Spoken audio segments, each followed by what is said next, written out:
ओम शांति। आज 6 जून 2025। आज के बाप दादार मधुर महावाक्य मिठे मिठे बच्चे। भविष्यते उच्च कूले उच्च घरानाय आगमनेर आधार हलो पठन पाठन। এই পঠন পাঠনের মাধ্যমেই তোমরা বেকার টু প্রিন্স হতে পারো। আজকের মূল্যের প্রশ্ন, গোল্ডেন স্পুনস ইন মাউথ দুরকমভাবে প্রাপ্ত হতে পারে, কিভাবে? বাবা কোথায় এখন আমাদেরকে নিয়ে গেছেন? উচ্চ কূলে উচ্চ ঘরানায় আগমনের আধার। তো এই দুনিয়ার সঙ্গে আর যোগ রাখলে উচ্চ কূলে উচ্চ ঘরানায় যেতে পারবো?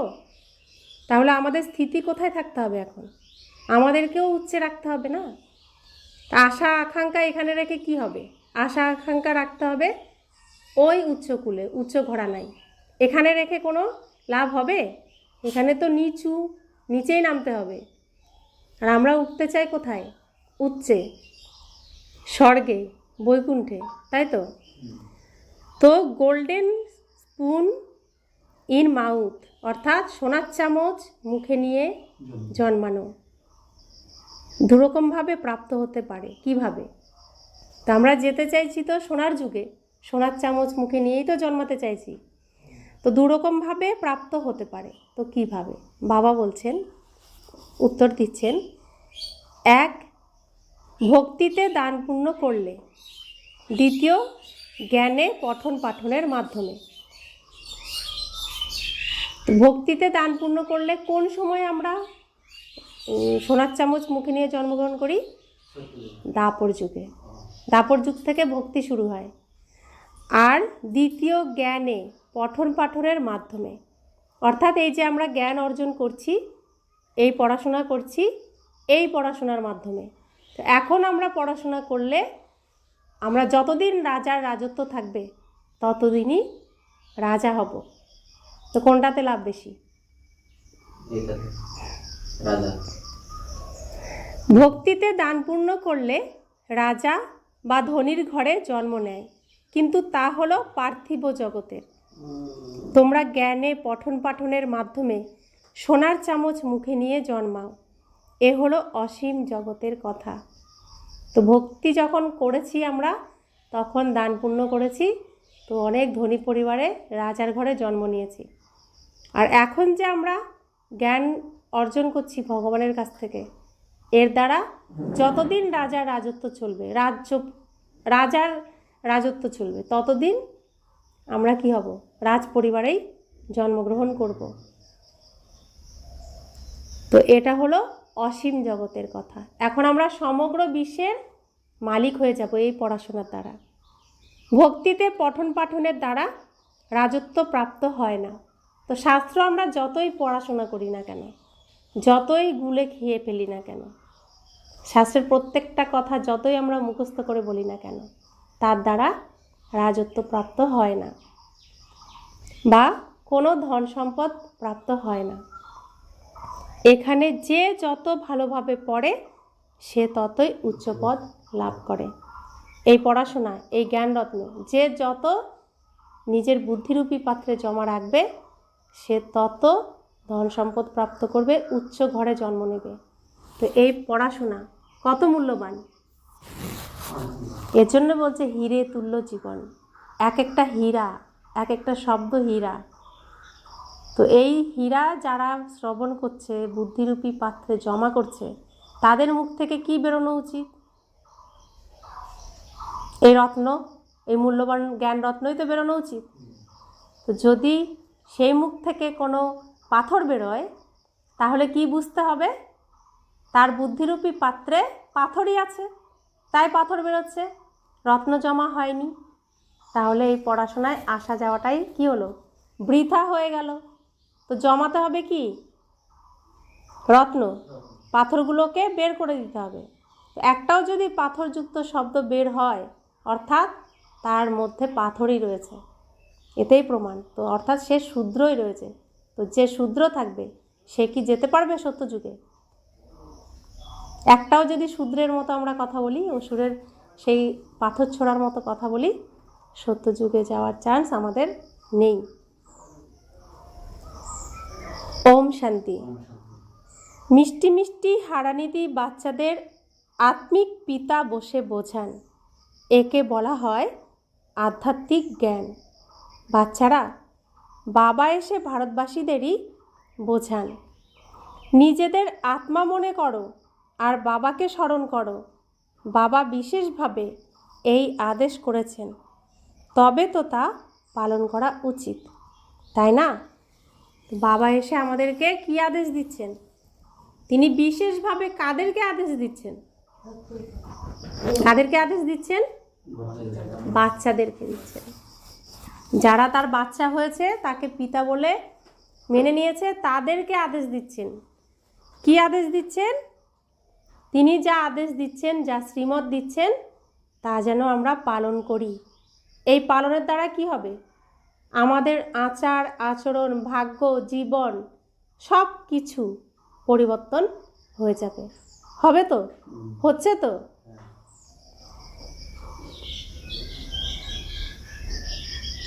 তো বাবা বলছেন যে বিশেষভাবে এই আদেশ করেছেন, তবে তো তা পালন করা উচিত, তাই না? সর্বোচ্চ পিতার শ্রীমত বিখ্যাত। বাচ্চারা, এই জ্ঞানও তোমাদের মধ্যে রয়েছে যে শুধুমাত্র শিব বাবাকেই শ্রী শ্রী বলতে পারো। তিনি শ্রী শ্রী তৈরি করেন, শ্রী অর্থাৎ শ্রেষ্ঠ। বাচ্চারা, তোমরা এখন জেনেছো যে এনাদের বাবা তৈরি করেছেন। আমরা এখন নতুন দুনিয়ার জন্য পড়ছি। নতুন দুনিয়ার নামই স্বর্গ, অমরপুরী। তো নতুন দুনিয়ার নাম কি? স্বর্গ, অমরপুরী, বৈকুণ্ঠ। মহিমা করার জন্য অনেক নাম রয়েছে। সুখধামও বলা হয়, বলাও হয় স্বর্গ আর নরক। অমুকে স্বর্গবাসী হয়েছে, তবে তো নরকবাসী ছিল, তাই না? কেউ মারা গেলে আমরা বলি অমুক স্বর্গে গেছে, স্বর্গবাসী হয়েছে। তাহলে কোথার থেকে স্বর্গে গেছে? নিশ্চয়ই নরকের থেকেই গেছে। তাহলে নরকবাসী ছিল। কিন্তু মানুষের মধ্যে এত বুদ্ধি নেই। স্বর্গ, নরক, নতুন দুনিয়া, পুরানো দুনিয়া কাকে বলা হয় কিছুই জানে না। বাহ্যিক আড়ম্বর কত।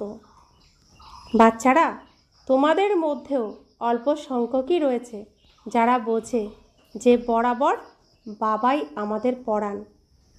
তো আমরা বাইরের আড়ম্বরে থাকি, ভেতরের শিক্ষা, ভেতরের বুদ্ধি কিচ্ছু নেই।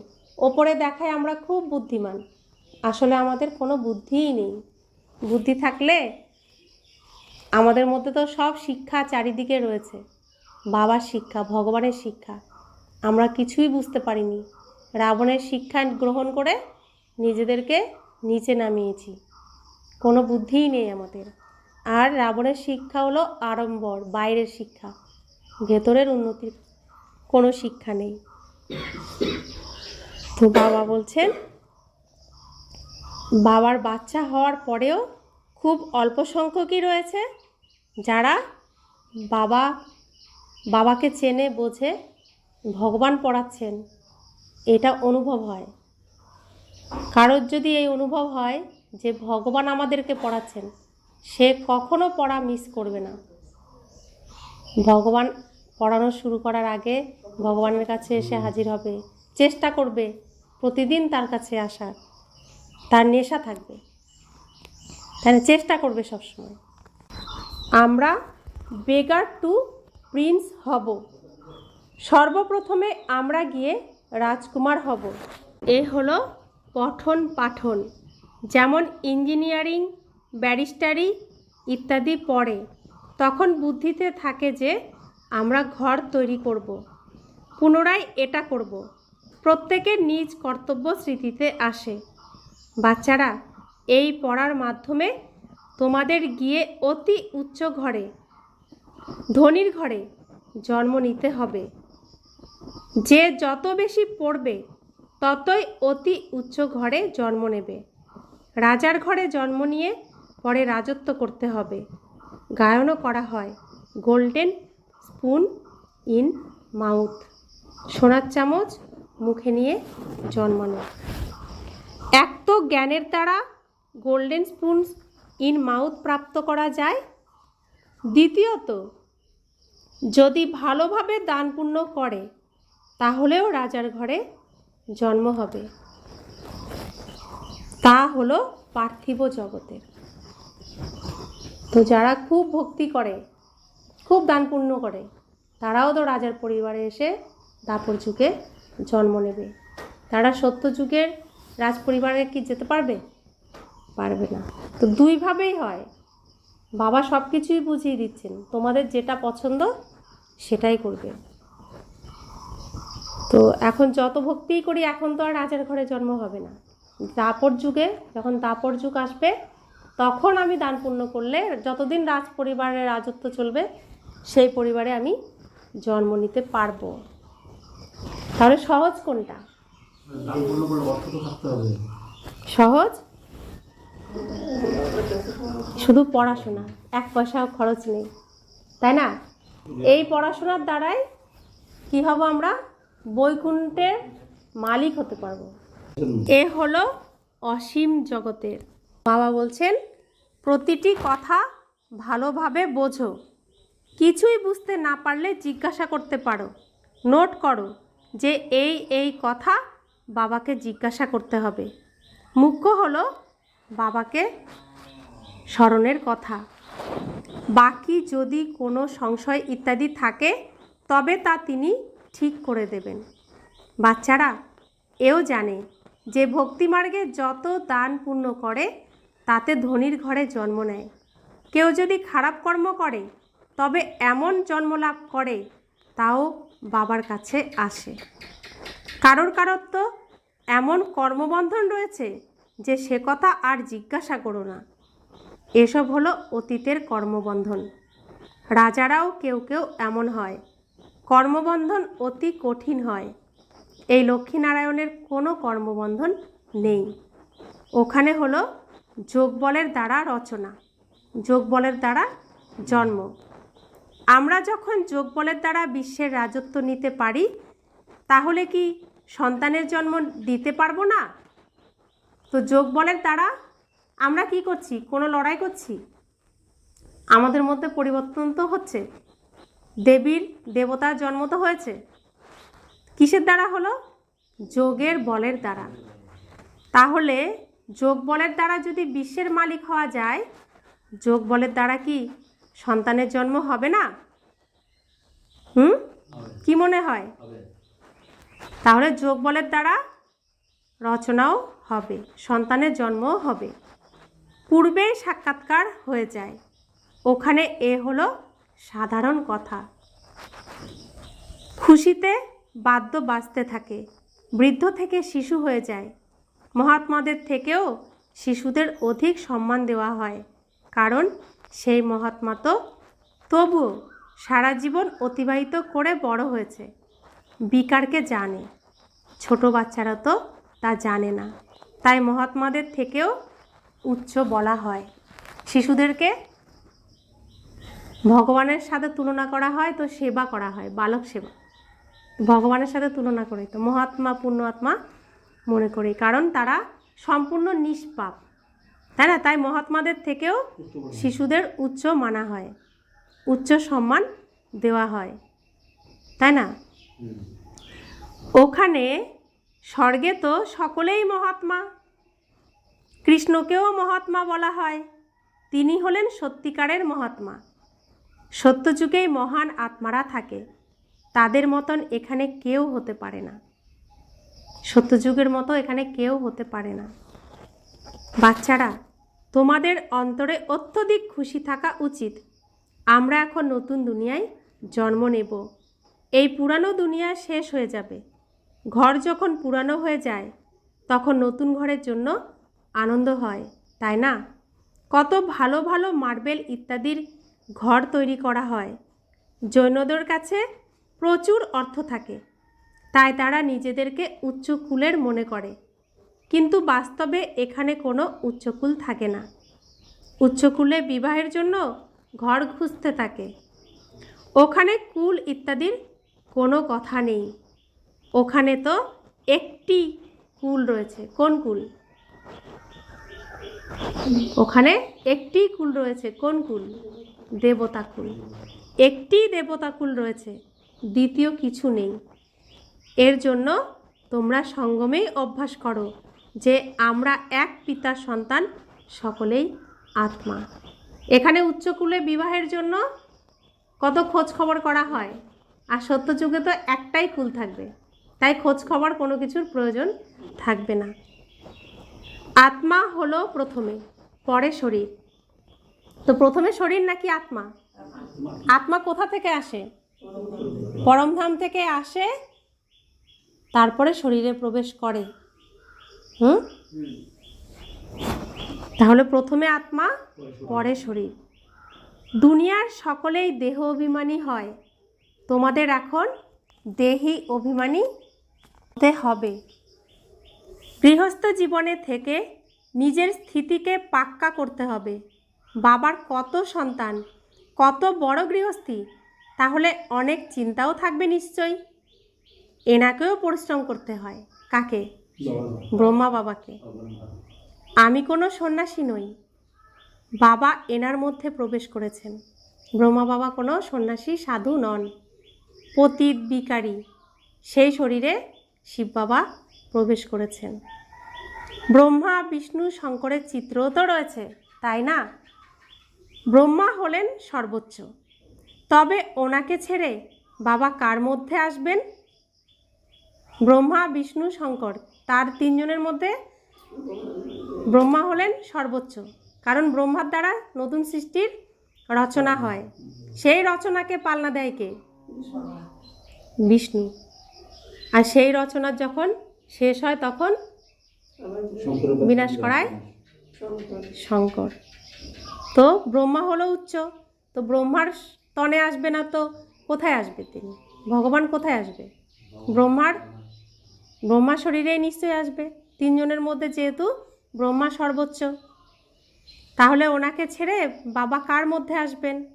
ব্রহ্মার কোনো নতুন জন্ম হয় না, দেখো তো, তাই না?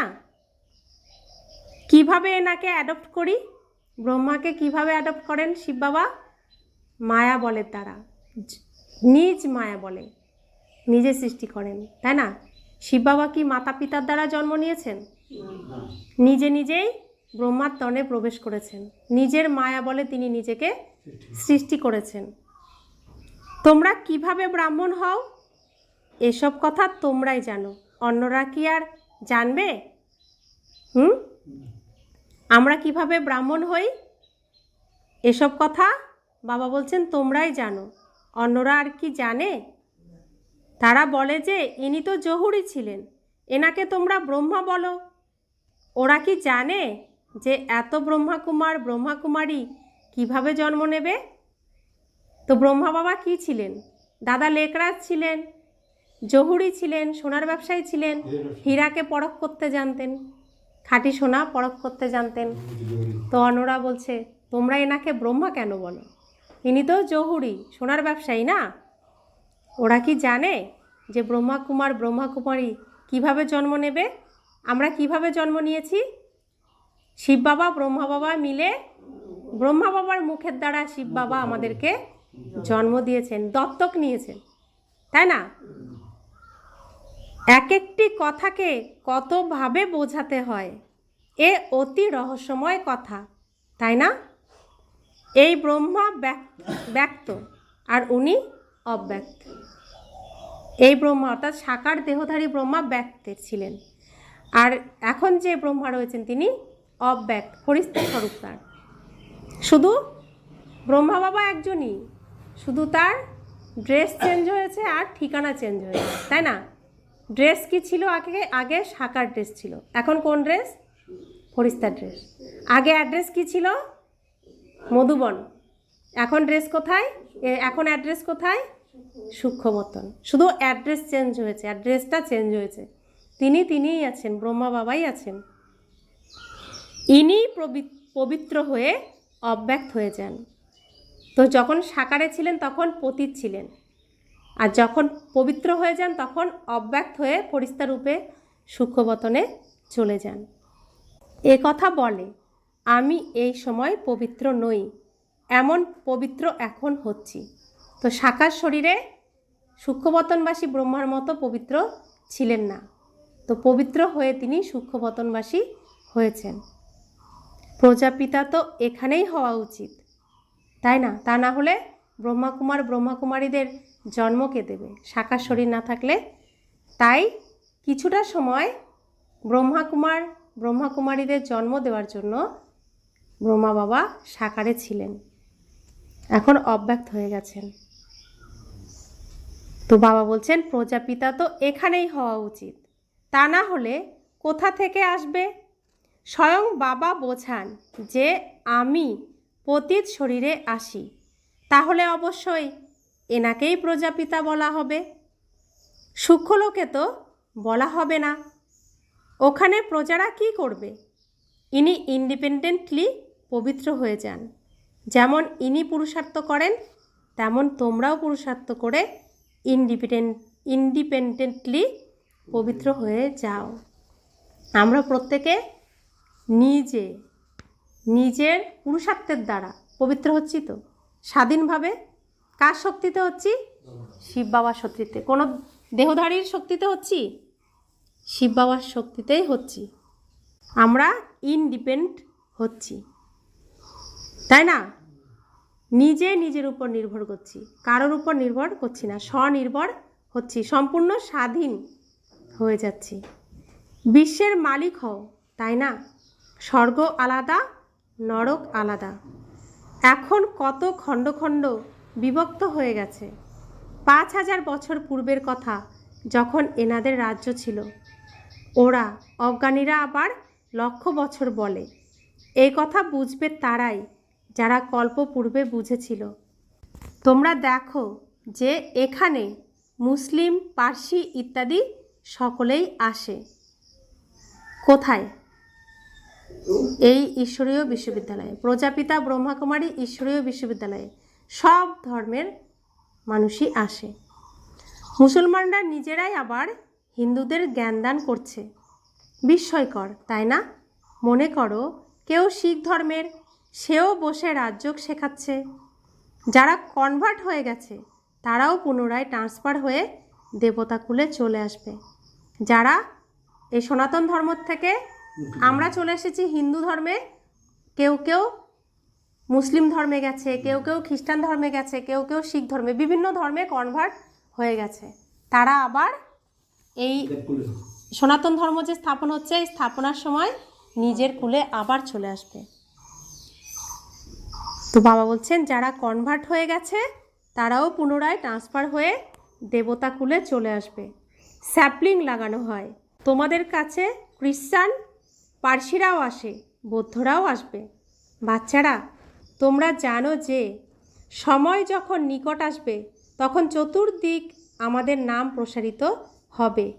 তোমাদের একটি ভাষণেই অসংখ্য মানুষ তোমাদের কাছে আসবে। সকলের স্মৃতিতে এসে যাবে যে আমাদের সত্যিকারের ধর্ম এটাই। যারা আমাদের ধর্মের হবে তারা তো সকলে সত্যিই আসবে, তাই না? বাবা বসে বোঝান তোমরা কাল দেবতা ছিলে, এখন পুনরায় দেবতা হওয়ার জন্য বাবার কাছ থেকে উত্তরাধিকার প্রাপ্ত করছো। বাবা কি আমাদের বর্তমান দেখছেন? বাবা আমাদের বর্তমান দেখছেন? দেখছেন না। বাবা দেখছেন না। বাবা বর্তমান দেখলে আমাদেরকে ভালোবাসতে পারতেন না। বাবা কি দেখছেন? যে এরা সত্যযুগে অভিনয় করেছিল, এরা আবার পুনরায় অভিনয় করবে। আমাদেরকে দেবতা রূপেই তিনি দেখছেন। বাবা তো জানেন একেই হতে হবে, নির্দিষ্ট একেই এই অভিনয় করতে হবে। তাই বাবা আমাদেরকে ভালোবাসেন দেবতা রূপে, আর সেজন্য সেই পদ অধিকারের জন্য তিনি আমাদেরকে শিক্ষা প্রদান করেন। তোমরা হলে সত্যিকারের পাণ্ডব অর্থাৎ পাণ্ডা, ওরা হলো পার্থিব পাণ্ডা। তোমরা ব্রাহ্মণরা হলে আধ্যাত্মিক পাণ্ডা। তোমরা এখন অসীম জগতের পিতার কাছে পড়ছো। তো দুনিয়ার সবাই ভক্তি করছে, পূজা অর্চনা করছে কিসের জন্য? ভগবানের আরাধনা করছে না প্রত্যেকে? আমরাও করেছিলাম, তা আমরা ভগবানকে পেয়েছি, তাই তো? তো আমরা এখন কি করব?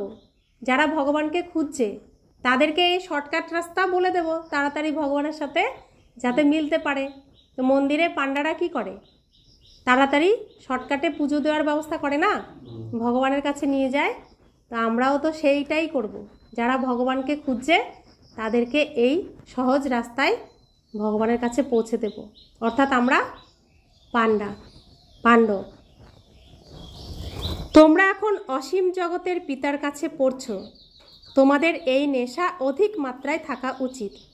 আমরা বাবার কাছে যাই, যার কাছ থেকে অসীম জগতের উত্তরাধিকার পাওয়া যায়। তিনি আমাদের পিতাও। এখানে পড়ার জন্য কোনো টেবিল চেয়ারের প্রয়োজন নেই। এই যে তোমরা লেখো, সেও তোমাদেরই পুরুষার্থের জন্য। আমরা যা নোট করি কার জন্য? আমাদের নিজের জন্য। বাস্তবে এ তো বোঝবার মতন বিষয়। এটা বুঝে বুদ্ধিরূপী পাত্রে ধারণ করতে হবে। এটা মুখস্থ করার বিষয় নয়, এটা বোঝার বিষয়। বুঝলে মনে থাকবে, মুখস্থ করলে মনে থাকবে না। শিব বাবা তোমাদের পত্র লেখার জন্য এই পেন্সিল ইত্যাদি ধরেন। বাচ্চারা বোঝে, লাল অক্ষরে শিব বাবার লেখা এসেছে। বাবা লেখেন, আত্মারূপী রুহানি বাচ্চা। বাচ্চারাও বোঝে, ইনি আধ্যাত্মিক পিতা।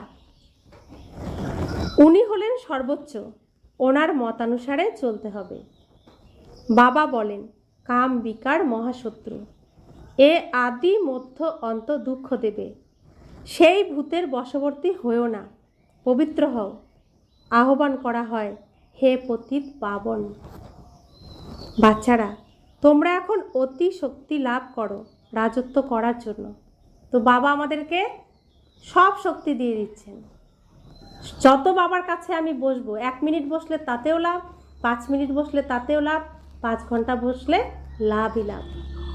তো তার সামনে বসলে, তার স্মরণে বসলে কি হবে? শক্তি অর্জন হবে। যে যত বসবে তার মধ্যে তত শক্তি আসবে। তো এই শক্তি কেন ভরে দিচ্ছেন? রাজত্ব করার জন্য। প্রথমে কোথায় রাজত্ব করতে হবে? হ্যাঁ, নিজের শরীরের উপর রাজত্ব করতে হবে। প্রত্যেক ইন্দ্রিয়কে আমার নিজেকে চালাতে হবে, তাই তো? শরীরের মালিক হতে হবে প্রথমে। স্বরাজ্য, অর্থাৎ এই রাজ্যের যে মালিক হবে সে সত্যযুগেরও মালিক হবে। তো মন আমার কে হয়? মন কে হয়? মন কে হয়? মন হলো মন্ত্রী, বুদ্ধি সেনাপতি, আর এই যে চোখ কান এরা সব কর্মচারী। আর শরীরের বিভিন্ন অঙ্গ প্রত্যঙ্গ এরা প্রজা, তাই তো? চোখ কান, জিভ, মুখ, ঠোঁট এরা হচ্ছে কর্মচারী। এরা যা কর্ম করবে আর সেটার ফল ভোগ করবে কারা? এই শরীরের বিভিন্ন অঙ্গ প্রত্যঙ্গ। তাহলে এরা হলো প্রজা, তাই তো? তাহলে এদের সঠিকভাবে কে চালাবে? আমি আত্মা চালাবো তো। তাহলে এই শরীরের মালিক প্রথমে হতে হবে। তো যে মালিক হতে পারবে সে হবে কি? বৈকুণ্ঠেরও মালিক হবে, তাই তো? তো শক্তি ভরে দিচ্ছেন কিসের জন্য? প্রথমে এই শরীরের মালিক। কারণ এই শরীরকে এতদিন কে চালাতো? ভূতেরা চালাতো, 5 ভূত, তাই না? কিন্তু চালাবে কে? আমি আত্মা। তাহলে প্রথমে এই গাড়ি তো চালানো শেখো, নিজের রাজ্য তো চালানো শেখো, তারপরে তো ওখানের মালিক হবে, তাই না? তো যা আর কেউ জয় করতে পারে না। নিজের শরীরকে নিজেকেই জয় করতে হবে, আর কেউ জয় করতে পারে না। বাবার শক্তিকে আমরাই শুধু অর্জন করতে পারি, আর কেউ পারবে? অর্জন করতে হলে কোথায় আসতে হবে? এই ঈশ্বরীয় বিশ্ববিদ্যালয়ে আসতে হবে। তোমরা কত সুখী হও। এই জ্ঞান যে যত বুঝবে, ধারণ করবে, তার জীবনে সুখ আসবেই আসবে, গ্যারান্টি। আর সেটা আমরা প্রত্যেকেই অনুভবী। তাহলে এই পড়ায় কতটা মনোযোগ দেওয়া উচিত? আমরা রাজত্ব লাভ করি, বাদশাহী লাভ করি। তোমরা জানো আমরা কি থেকে কিসে পরিণত হতে চলেছি? বাঁচতো, তাই না? ভগবান বলছেন, তাই না? তো আমরা কি থেকে কিসে পরিণত হতে চলেছি? কি থেকে কিসে পরিণত হতে চলেছি? আমরা ছিলাম শূদ্র বর্ণের, অসুর, হলাম মানুষ, মানব হলাম, তারপরে হলাম ব্রাহ্মণ, ব্রাহ্মণ হওয়ার পরে ফরিস্তা, ফরিস্তার পরে হব দেবতা। পুরো শুঁয়োপোকা, শুঁয়োপোকার জীবনচক্রের মতো। শুঁয়োপোকা কত সুন্দর প্রজাপতি হয়ে যায়, আর শুঁয়োপোকা অবস্থায় কেমন থাকে। তা আমরাও সেরকম ছিলাম, কাঁটাই দিতাম সবাইকে, এমন এমন কথা বলতাম যে বুক ফেটে যেত, মন ভেঙে যেত। কি আরও দুটো শুনিয়ে দেবো, বেশি করে শুনিয়ে দেবো, হ্যাঁ কম হারবো কেন, তাই না? পুরো উল্টো করতাম। তো বাবা বলছেন, আমি তোমাদের রাজ্য শেখাই, রাজার রাজা তৈরি করি। ঈশ্বর কাকে বলে সেও কারোর জানা নেই। আত্মা আহ্বান করে, ও বাবা, তবে তো জানা উচিত, তাই না? তো ঈশ্বর কাকে বলে আমরা জানি না, বুঝিও না। তো আত্মা আহ্বান করে, ও বাবা, হে ভগবান, হে প্রভু বলে আহ্বান করতাম। এখন আত্মা কি বলে আহ্বান করে? ও বাবা।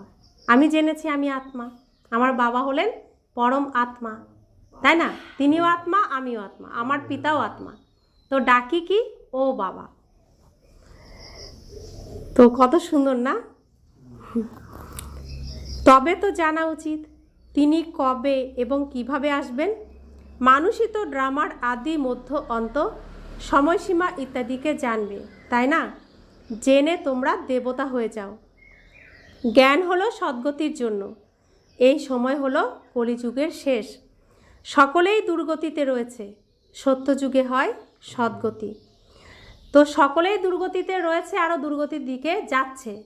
আর যারা এখানে চলে এসেছে ঈশ্বরীয় বিশ্ববিদ্যালয়ে ব্রহ্মাপুরীতে, তাদের কি হলো?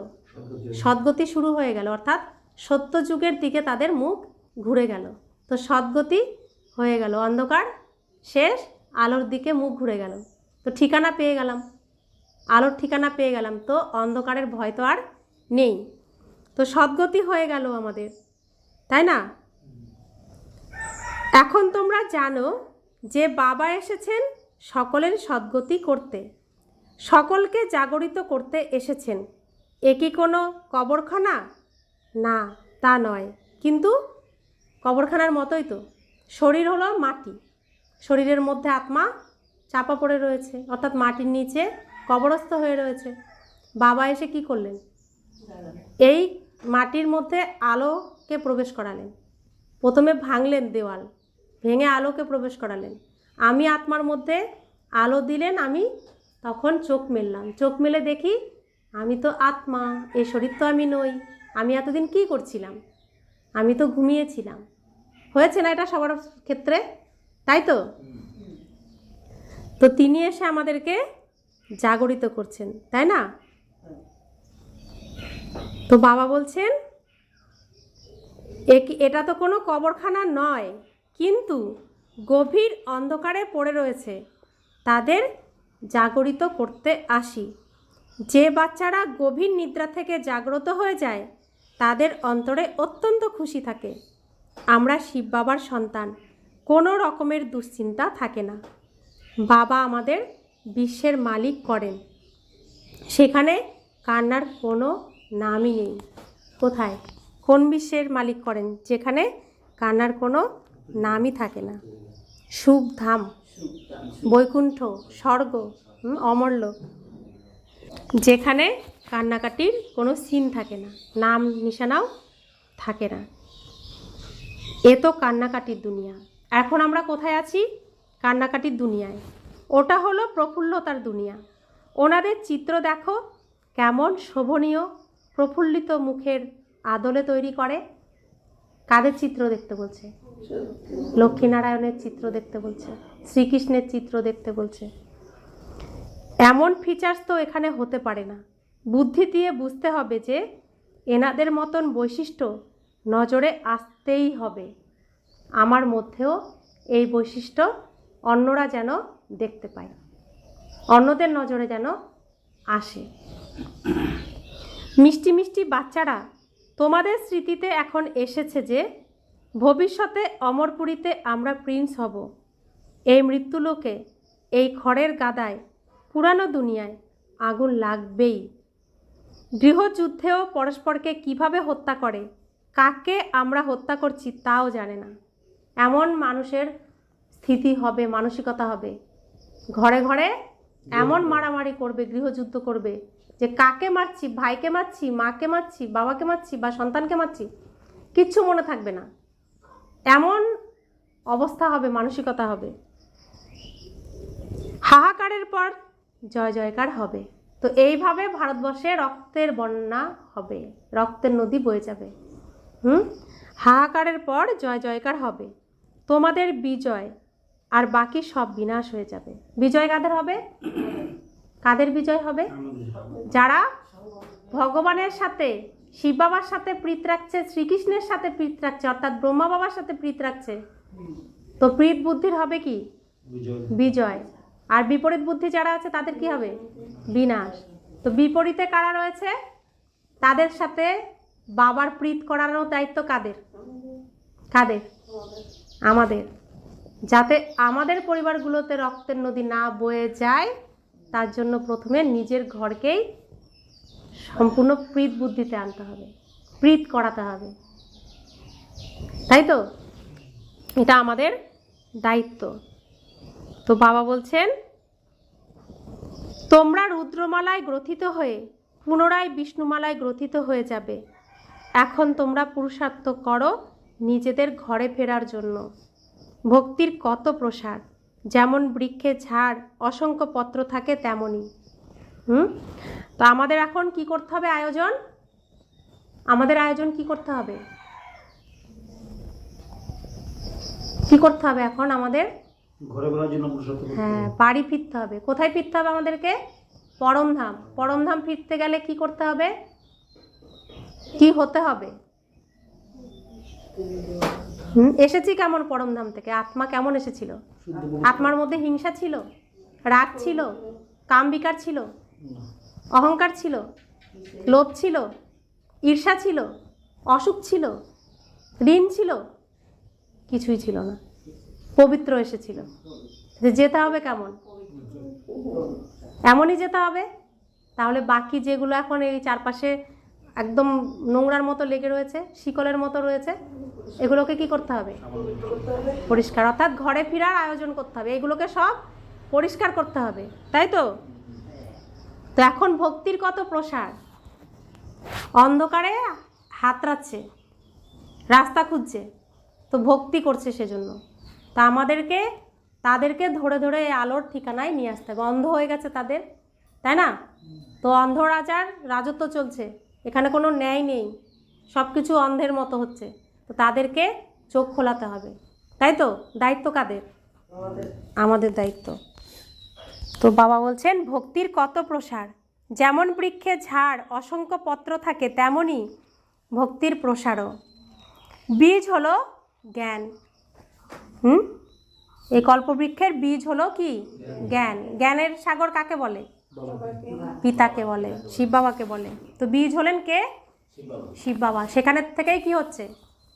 সব পাতা ডালপালা সব ওই বীজ থেকেই তো বেরিয়েছে। প্রথম দুটো পাতা কৃষ্ণ আর রাধা, তারপরে ধীরে ধীরে বাকি সব, তাই তো? বীজ হলো বাবা। এই বৃক্ষের স্থাপনা, পালনা এবং বিনাশ কিভাবে হয় এ তোমরাই জানো, আমরা ছাড়া আর কেউ জানে? এ বিভিন্ন ধর্মের উল্টো বৃক্ষ, দুনিয়ায় একজনও কেউ একথা জানে না। এখন বাচ্চাদের বাবাকে স্মরণ করার জন্য অনেক পরিশ্রম করতে হবে, তবেই বিকর্ম বিনাশ হবে। গীতা পাঠককারীরাও বলে, মন মনা ভব, সকল দেহের ধর্মকে পরিত্যাগ করে নিজেকে আত্মা মনে করে বাবাকে স্মরণ করো। গীতাতে আছে এই কথা, যে গীতা আমরা এতদিন পড়েছি, আছে এই কথা? আছে তো? দেহ মৃত, দেহকে মৃত মনে করো, সবাই মরে পড়ে আছে। তো মৃত শরীরের উপর শুদ্ধ বস্ত্র কে দেবে? আমার নিজের মৃত শরীরের উপর নিজেকেই দিতে হবে, আর নিজেকে আত্মা মনে করতে হবে। তো মৃতের মধ্যে আমি জীবিত, একে বলছে মর জীবা জীবন। জীবিত বেঁচে থেকেও মরে যাওয়া, আবার মরে গিয়েও বেঁচে থাকা। তো বাবা বলছেন মানুষ এর অর্থ বোঝে কি? না, বোঝে না। ওটা হলো ভক্তি মার্গ, এ হলো জ্ঞান মার্গ। ওখানে এত শুনেছি, কিছুই বুঝিনি, এখানে একদিন শুনেই বুঝে যায়, তাই তো? এটা হলো জ্ঞান। এখন রাজধানী স্থাপিত হচ্ছে, চিন্তার কোনো কারণ নেই। যে সামান্যতম জ্ঞানও শুনেছে সে প্রজায় চলে আসবে। জ্ঞানের বিনাশ হয় না, অর্থাৎ এই অবিনাশী জ্ঞান, তাই তো? এই অবিনাশী জ্ঞান অমর হয়ে যায়, শেষ হয় না। তার জন্য প্রজায় হলেও আসবে, এর জন্য চিন্তার কোনো কারণ নেই। তাছাড়া যে যথার্থভাবে জেনে পুরুষার্থ করে সেই উচ্চপদ প্রাপ্ত করে, বুদ্ধিতে এর বোধ রয়েছে, তাই না? আমরা নতুন দুনিয়ায় প্রিন্স হব। স্টুডেন্ট পরীক্ষায় উত্তীর্ণ হলে তখন সে কত খুশি হয়। তোমাদের সহস্র অপেক্ষাও অধিকতম অতীন্দ্রিয় সুখ থাকা উচিত। তো বাবা বলছেন তোমাদের সহস্র অপেক্ষাও, মানে সহস্র অর্থাৎ 100-এর থেকেও অধিক, অনেক অনেক অতীন্দ্রিয় সুখ থাকা উচিত। অর্থাৎ এই যে জ্ঞানরত্ন প্রাপ্ত করছি আর বাবার থেকে এই সত্য নিঃস্বার্থ প্রেম ভালোবাসা পাচ্ছি, ভগবানের সাথে মিলন করছি, এটা কি কোনো ইন্দ্রিয়ের দ্বারা হচ্ছে? ইন্দ্রিয়ের দ্বারা হচ্ছে? কিসের দ্বারা হচ্ছে? একদম ইন্দ্রিয়ের ঊর্ধ্বে আত্মা পরমাত্মার কাছ থেকে ডাইরেক্ট প্রাপ্ত করছে, কোনো ইন্দ্রিয়ের মাধ্যমে না। এটাকেই বলছে অতীন্দ্রিয় সুখ, যা ইন্দ্রিয়ের ঊর্ধ্বে উঠে সুখ। আমরা এসব নাম শুনতাম, অনুভব করতাম না, এখন অনুভব করি, তাই তো? তো তাহলে অতীন্দ্রিয় সুখ থাকা উচিত, যে সুখ কখনো শেষ হয় না, শেষ হবে না। আমরা সমগ্র বিশ্বের মালিক হয়ে যাই, কোনো কথায় কখনো অসন্তুষ্ট হয়েও না। ব্রাহ্মণীর সঙ্গে মতের মিল হয় না, বাবার উপর অসন্তুষ্ট হয়ে যায়। ব্রাহ্মণী অর্থাৎ আমরা যে নিমিত্ত ব্রাহ্মণী, আর যারা আমরা এক পরিবারে রয়েছি, কি হয়ে যায়? মতের অমিল হয়, তো বাবার উপর অসন্তুষ্ট হয়ে যায়। আরে তোমরা বাবার সঙ্গে বুদ্ধির যোগসূত্র স্থাপন করো, তাই না? তো বুদ্ধি থাকবে কার সাথে? বাবার সাথে। তো মাঝখানে অন্য কাউকে আনার কোনো যুক্তি নেই, তো এটা নির্বুদ্ধিতার পরিচয়, তাই না? ওনাকে প্রেমপূর্বক স্মরণ করো, বাবা, ব্যাস তোমাকেই স্মরণ করতে করতে আমরা ঘরে চলে আসব। বাবা সামনে আলো নিয়ে নিয়ে যাচ্ছেন, আমরা পিছনে সেই আলোর পিছনে পিছনে ঘরে চলে যাব। মাঝখানে কাউকে আনবো? মাঝখানে কাউকে আনলে আলো তো আসবে না আমার মধ্যে, তো আমি পথ ভুল করে ফেলবো না? অন্ধকারের মধ্যে গেলে কি হবে? রাবণ এমন ধরে নিয়ে চলে যাবে, এমন করে ধরে নিয়ে চলে যাবে। তাহলে সব সময় আলোর নিচে থাকতে হবে। বাবা আর আমি, মাঝখানে কেউ নেই, কোনো দেহধারী না, কোনো কেউই না, শুধু বাবা আর আমি, আর কেউ না। তবে আমরা ঘরে ফিরতে পারবো কোনো সাজা না খেয়ে। মাঝখানে কাউকে আনলেই সাজা খেতে হবে, তাই না? বাবার হাত ধরে রাখতে হবে। अच्छा, मीठे मीठे सिखिलाते बच्चों प्रति माता पिता बाप दादा का याद प्यार और गुड मॉर्निंग। रूहानी बाप की रूहानी बच्चों को नमस्ते। हम रूहानी बच्चों की रूहानी माता पिता बाप दादा को याद प्यार गुड मॉर्निंग और नमस्ते नमस्ते नमस्ते। शुक्रिया बाबा, शुक्रिया बाबा, शुक्रिया। धारणार জন্য মুখসার। প্রথম ধারণা, কোনো বিষয়ে দুশ্চিন্তা করবে না, সর্বদা প্রফুল্ল থাকতে হবে। স্মরণে যেন থাকে যে আমরা শিব বাবার সন্তান, বাবা এসেছেন আমাদের বিশ্বের মালিক করার জন্য। দ্বিতীয় ধারণা, নিজের স্থিতিকে একরস বানানোর জন্য দেহি অভিমানী হওয়ার পুরুষার্থ করতে হবে। এই পুরানো ঘরের থেকে মোহমুক্ত হতে হবে। বরদান,